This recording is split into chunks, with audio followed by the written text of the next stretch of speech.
Hello listeners and viewers. Welcome to Kaduna State Ministry of Education Radio and TV e-learning program designed for our SS3 and other students staying at home due to the coronavirus pandemic. The present administration, under the able leadership of His Excellency, Malam Nasir Ahmed El-Rufai, is positioned, as always, to ensure that under his leadership, our students are not left behind in all areas of human endeavors, especially education.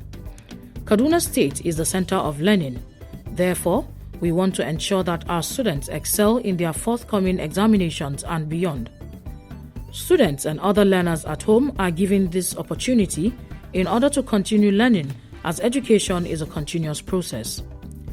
Different subjects will be taught in this program to assist students to perform excellently in the forthcoming Senior School Certificate examination being conducted by NECO and WAEC as soon as schools reopen. Teachers making presentations will always provide their names and phone numbers during each presentation, and they can be contacted for questions, further explanations, and/or clarifications. The following numbers and contacts can also be reached for expression of any concern or observation: 090-865-00545 or 080-383-62072. Our website is www.education.kdsg.gov.ng. Our email education@kdsg.gov.ng or education.kdsg@gmail.com. Our YouTube channel, Ministry of Education, Kaduna State. Our Twitter handle @Kaduna_MOE. Or our Facebook page, Ministry of Education, Kaduna State. Stay safe, stay at home, and learn well. Thank you, happy listening, and happy viewing. Hello learners, how are you today? I'm happy to meet you today again in this segment of e-learning for today. I still remain your civic teacher, Ruth Tonko Godwin. You are all welcome. Today, before I say the topic of our discussion for today, I'm going to start with this illustration. Where do you think our leaders get the idea on how to govern us?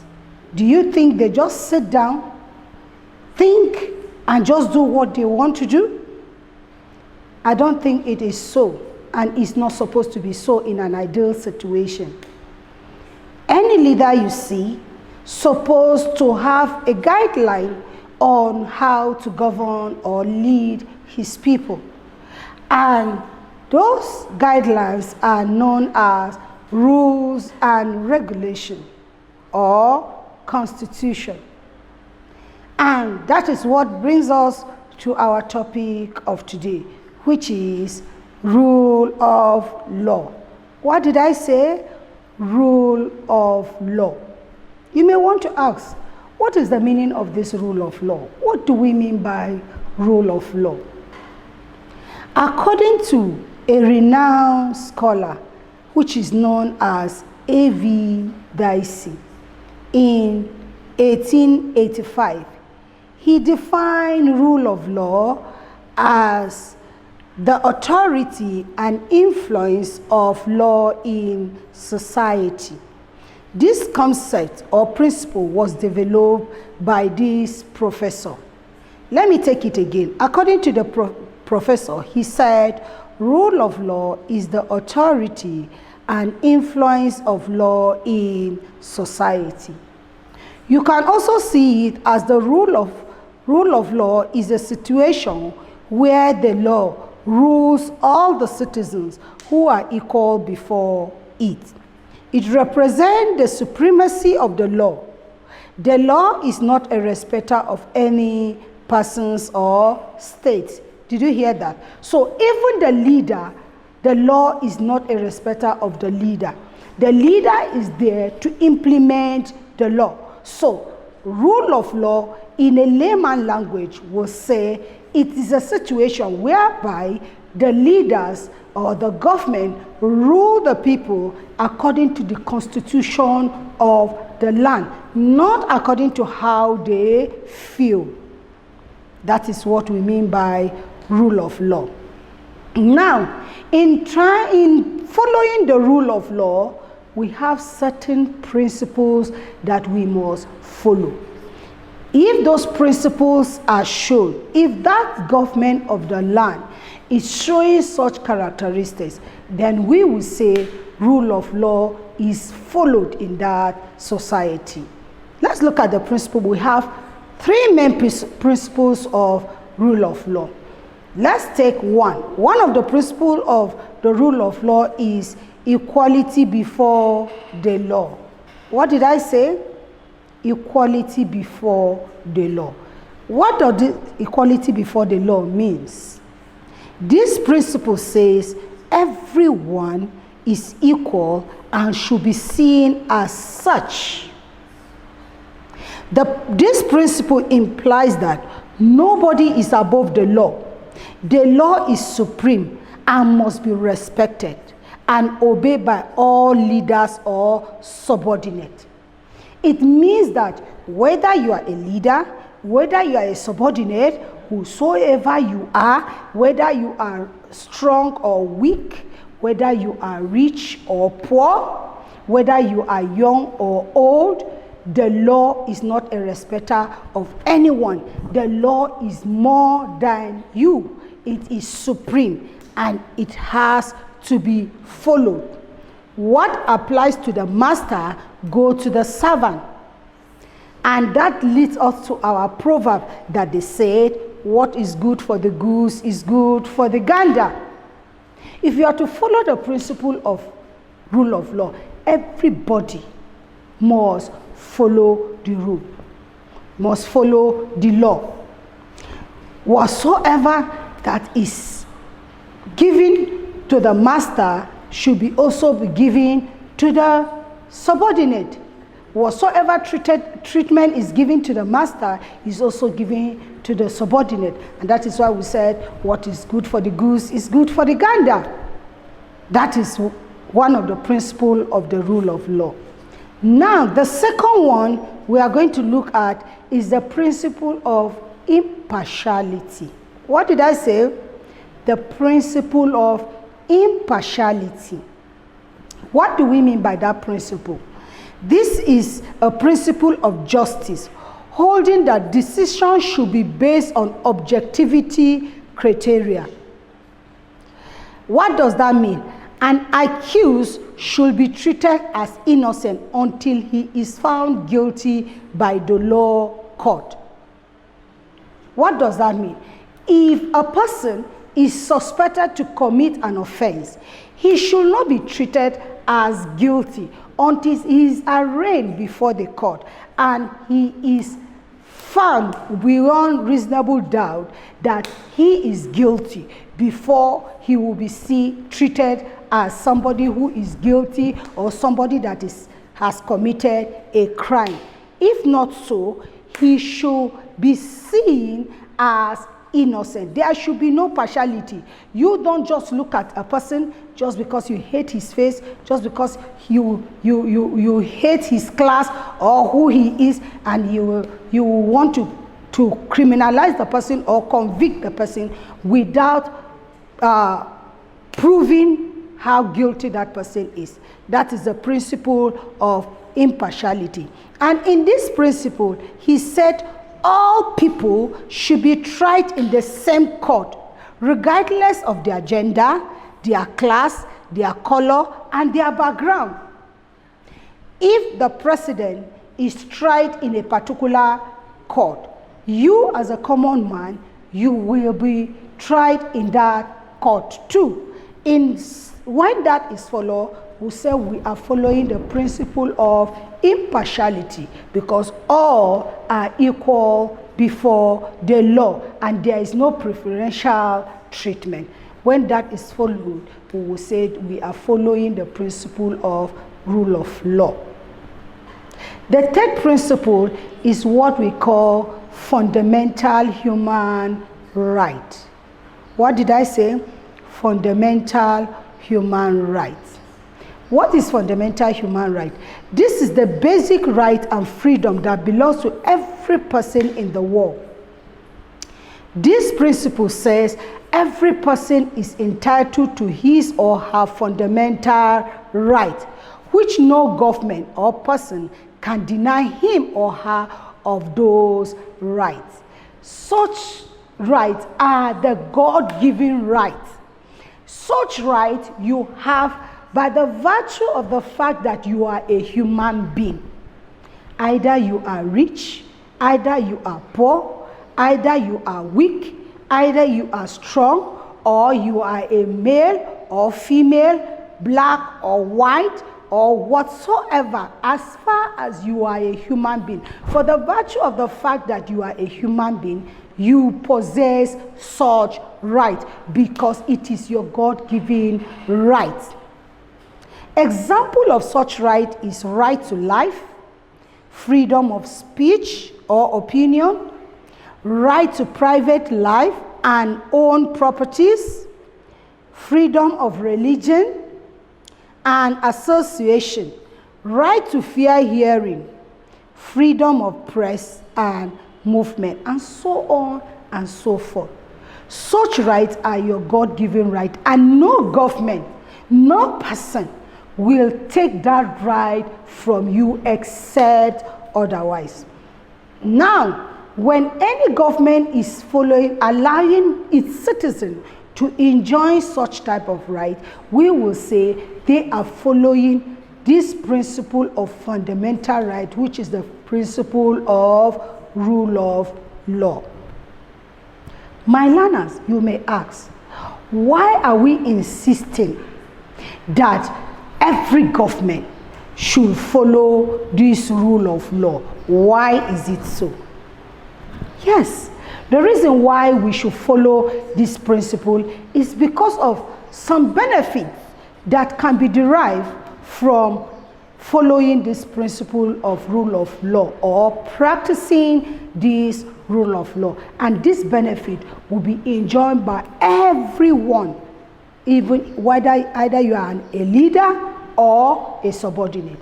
Now, let's look at these principles so that we can be convinced that rule of law is a necessary practice in any given society or any ideal society or any civilized society. So let's look at these benefits.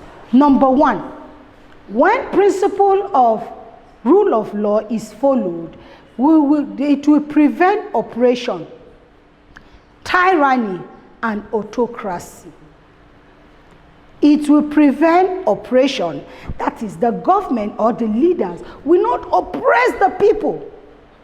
They will not practice tyranny. An autocratic kind of leadership will not be followed. My learners, I know you may ask, what is autocracy? Autocracy is the kind of government that is practiced by the use of force, use of threats, use of punishment. The leader use permit me to say, use the stick to deal with his citizens, to make sure that he use that stick or threat for him to get obedience from its citizen. Such kind of leadership, I know, my learners, if you will agree with me, is not what we want in our society. So when rule of law is followed, such kind of practice will never be found with the leaders, because they will not treat the people based on how they feel, but based on what the Constitution said. Another benefit of rule of law is it promotes fundamental rights. I've already mentioned to you what are some of those fundamental human rights: right to life, right to fair hearing, right to private properties, right, freedom of religion, freedom of speech, and so on and so forth. So when rule of law is followed, this fundamental right will be enjoyed by all the citizens in the society. Another benefit of the rule of law is that it promotes stability, progress, and steady development in the society. You will agree with me that in any family where the father allow the other members of the family to exercise their right and they are satisfied, you find out that they will give in their cooperation. And because they will give in their cooperation, there will be stability, there will be progress, and there will be development in that family. So also the same thing in the society. Because the citizens are allowed to exercise their human right, you find out that they will not be looking for a way of taking the government out of their seat. They will be satisfied. They will give in their support, cooperate with the government, with the policies of the government, and the government will be able to achieve their aims and objectives. And that will bring stability in the government. And stability give birth to progress. And progress in turn give birth to development in the society. And the society will be a better place for everyone. Another benefit of the rule of law is it attracts international respect for a country. When the outside world, the outside countries knows that these people in this society follow the rule of law, you find out that they will hold the society in high esteem. Everybody will respect the ideology of the government of the day. Everybody will respect the policies of the government of the day. And that will bring about good respect from other countries.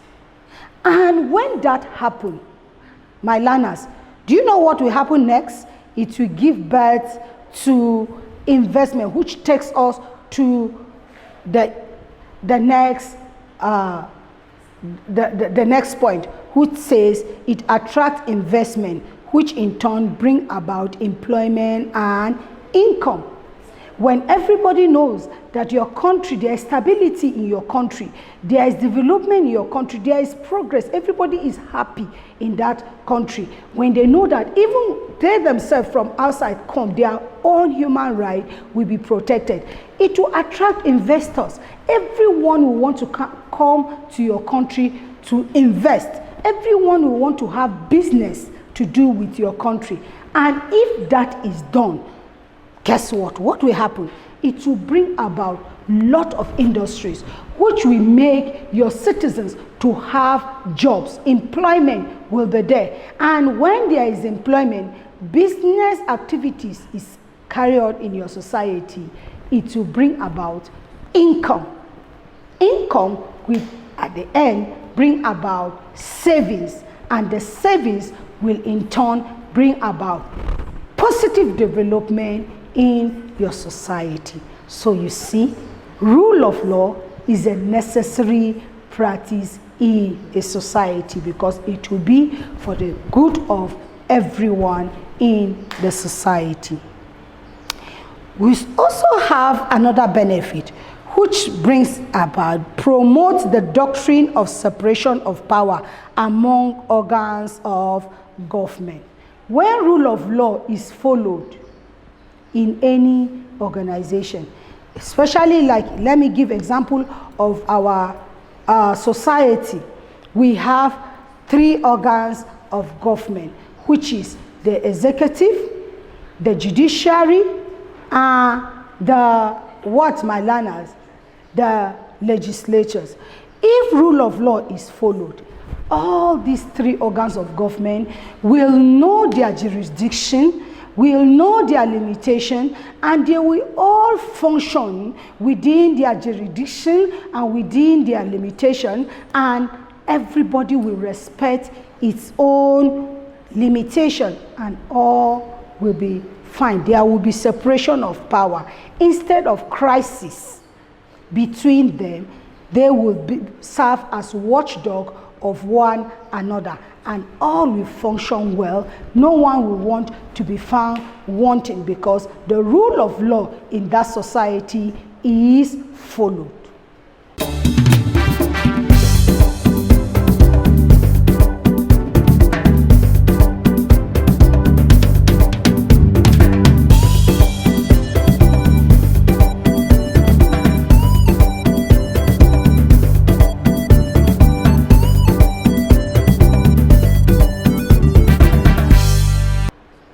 I know, my learners, you will be dreaming of our society having such type of situation, and that can only be possible when rule of law is followed, when rule of law is held in high esteem. Now, even as we talked about fundamental human rights in trying to follow the rule of law, there are conditions whereby your fundamental right can be denied of you. Why? Because you too have broken the law. If you did not follow the law, if you break the law, there are some punishment that will be meted upon you, which no one will say that government are not following the rule of law because you have not done your own part. One of it, that takes us to the punishment for breaking the law. One of the punishment is that right to movement can be denied. Even in our fundamental human right, we said you have right of movement, to move to wherever you want to go. But if you break the law of the society, your right of movement can be denied. How can they deny you of your right? By convicting you and putting you into prison, detaining you. And when you are in prison, my learners, a person who is in prison, can he go and see his family? Can he visit his loved ones?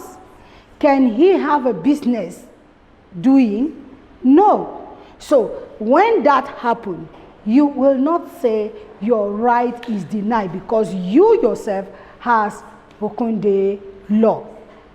There is another way again that you can be punished for breaking the law, which is right to life can also be denied. Right to life can also be denied.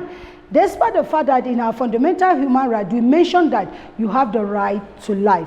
But if you take away the life of another person, it means you have denied him right to life. Your right to life can also be denied by firing squad, by maybe hanging, and so on and so forth. But before then, you must be arraigned before the court, and the court will look at your case and look at your crime and give you punishment based on what the Constitution prescribes that you should be given. So your right to life can be denied.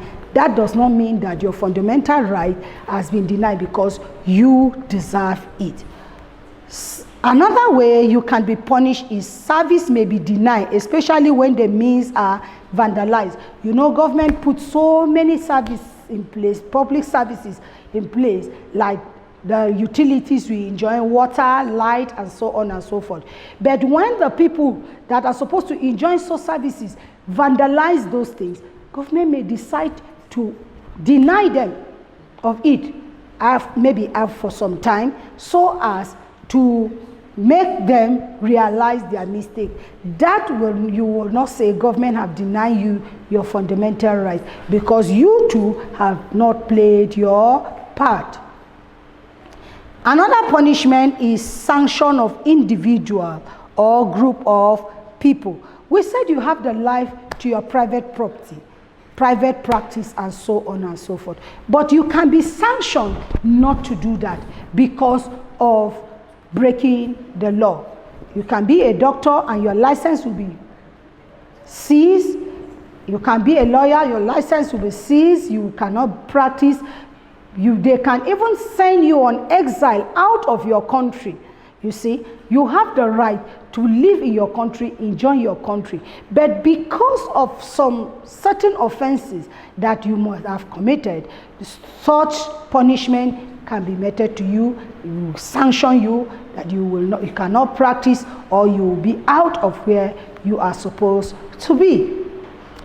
Well, my learners, I know now you have understood what rule of law is, which we said it is where the government govern the people according to the constitution of the country. We also looked at the different principles of rule of law, which we say we have three main principles, which is equality before the law.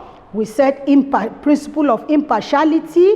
We also say principle of fundamental human right. I know by now you would have understood the concept and what this concept is talking about. We also discussed about the benefit to enjoy when a country practices rule of law. And we also looked at the punishment that can be given to you to deny you from enjoying your right as a citizen. And you cannot say the rule of law is not followed because you too did not perform your own duty or did not do your part of the bargain. Before I leave you here, I will want to leave you with assignment. And the assignment goes like this. Number 1, define rule of law and mention 2 principles of rule of law. I take it again. Define rule of law and mention 2 principles of rule of law. Number 2, outline and explain 3 benefits of rule of law. I take it again. Outline and explain 3 principles of rule of law. Number 3, question number 3. Mention 3 conditions that can deny a person or group of persons their right and give example. Mention 3 conditions that can deny a person or a group of persons their right and give example. Well, my learners, I know you will want to play your own part as a citizen so that your right will not be denied, so that you will not accuse the government of not following rule of law. You now understand that when rule of law is followed, the society will be a better place for you and I who will be good citizens. And in reference to, if you try to read further, you can read this book, Civic Education for Senior Secondary School by I.A. Emole. Civic Education for Senior Secondary School by I.A. Emole. I still remain your teacher, Ruth Tanko Godwin, and you can send your assignment through the WhatsApp or give me a call in this number, 080-240-4050. I take it again, 080-240-4050. I still remain your civic education teacher, Ruth Tanko Godwin. My learners, stay home, stay safe. Corona is real. Wash your hands because I want you to live long, because you have a brighter future ahead of you, and I want to see you in that future. Thank you. Bye-bye. Till we meet.